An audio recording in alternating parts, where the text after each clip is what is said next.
In the Know with AD North Commander Colonel Tom Magnus. Hey everyone, Colonel Magnus here. I'm at the National Police Training Center. This is our single largest project here in Afghanistan, very close to $100 million. It's obviously the training site for the police here in Afghanistan. You bring them in, new recruits, give them their new equipment, their uniforms, and then start the training process. I'm here with the project engineer, Ray Lane.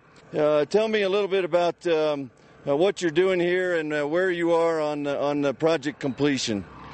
We're just over 60% done, I would say, right now. Presently, Phase 1 is going to be finished by the end of June. Phase 2 project will be done at the end of October, I would guess. Okay, now you've been turning over portions of Phase 1 as you've had them completed so that we could get police in here and start training right away. And I know they're already training. How much have we turned over? What sort of capacity do we have for police training now?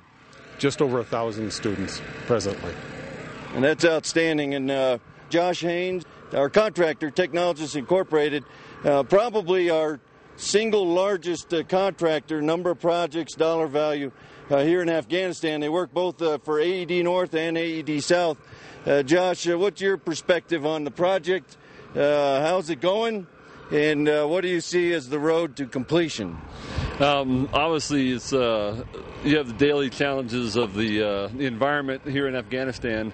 So the biggest part is overcoming that environment and then figuring out ways to work around it, to adjust, be flexible, and constantly readdressing and training and focusing on materials to get them here. Now, how many workers do you have on this site?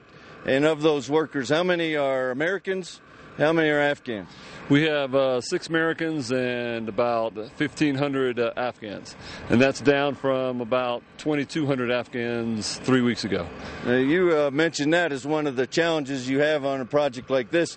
What's caused the decrease in the number of workers? It's typically the Taliban offensive happens right around May and June, so that's they like to shoot mortars at us, that type of thing. So it's kind of everybody goes home to safety.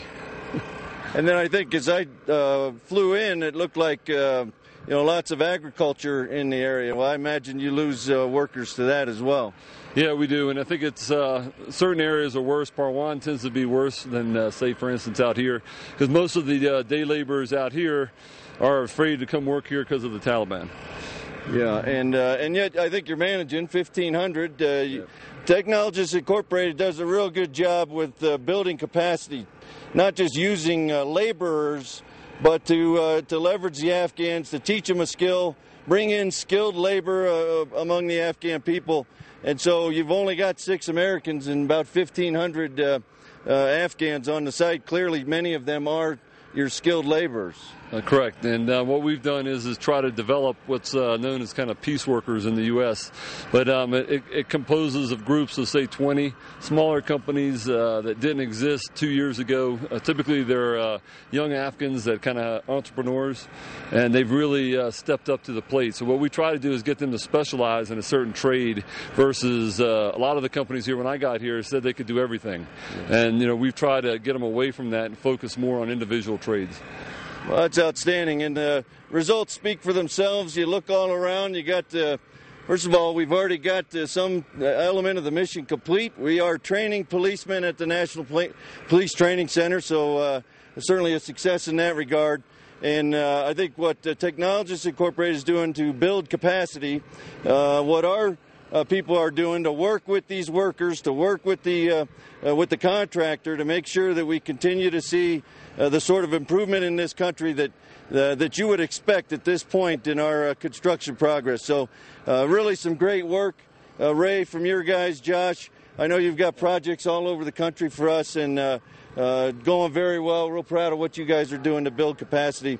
For everyone that's watching, almost $100 million as you see the steel and the facilities come up out of the ground. But to have this element of security where you can train the police for the nation of Afghanistan is really an important part of the portfolio, and something when we're complete, it'll be another step towards winning this war. So thanks to you all. Thanks for everyone that's watching this for what you do as well.